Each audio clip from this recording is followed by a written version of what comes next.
So what's up guys? Welcome sa panibago nating video. And for today's video is tuturuan ko kayo kung paano mag-axe staking and RON staking sa napakadaling paraan. So first, axe staking tayo. So where to stake axe? So go to axe staking dashboard, connect your wallet, enter the amount of stake, and confirm and happy staking. So punta tayo dito sa axe staking guys. So connect lang natin yung Ronin wallet natin guys. So ito, makikita natin yung total axe natin na stake, tapos yung pending reward. Tapos andito yun yung APR niya guys, or yung annual percentage rate niya. Ito yung yung kikitain natin araw-araw na guys. 33% siya. So yung axe price natin na $7.81. So pababa siya ngayon ng 2.84%. So ito guys, total natin na axe stake is $0.03. So yung pending natin na reward is 0.0000898773 axe. So every 24 hours siyang makiklaim guys. So suggest ko sa inyo, pag claimable na yung axe stake nyo is i-restake nyo siya, para pag yung stake nyo palaki ng palaki, tapos yung tubo nyo rin tataas ng tataas. So sa napakadaling paliwanag guys, ito yung axe staking dashboard is para siyang bangko. Lagyan nyo ng pera, tapos may tubo siya. So dito guys, napakalaki ng tubo niya guys. Kesa naman na nakatambak yung pera nyo dito sa Ronin wallet nyo, i-stake nyo siya para may tubo kayo araw-araw nang walang ginagawa. Okay? So ganun lang guys, stake nyo, tapos i-restake. Stake and restake na siya guys every day. So punta tayo sa RON staking naman.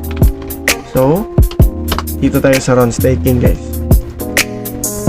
So dito tayo sa all validators. So dito guys, makikita nyo yung live APR or yung annual percentage rate niya. So itong APR guys is ito yung total percentage na makukuha nyo sa mga validators guys pag nag-stake kayo dito. So ito, ganito lang yung gagawin. Click nyo yan. Pwede nyo kayong pumili dito guys sa mga validators kung saan nyo gusto mag-stake. So ako, naka-stake na ako dito kanina eh. So ito, stake nyo lang. Kung stake nyo, may nakalagay dito guys na lock-up period.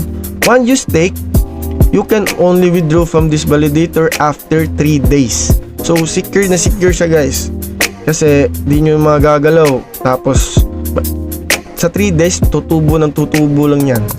So ito, may stake na tayo guys. So yung pinili natin is Ronin Catalyst. Tapos yung live APR niya is 13%, 13.08%. Yung total stake na natin is napakaliit lang na 4.50. Tapos yung reward natin is 0.15 guys na RON. So yung claimable is 0.002. Tapos everyday yan tutubo guys, or every hour ata, sa knowledge ko lang. So ganun lang guys, pwede yung i-restake pag after 3 days. Tapos pwede rin kayong lumipat ng validator pag may nalaman kayo na may airdrop sa mga Ronin validators dito. Ako nakatry na kasi ako na nag-YGG ako dito eh.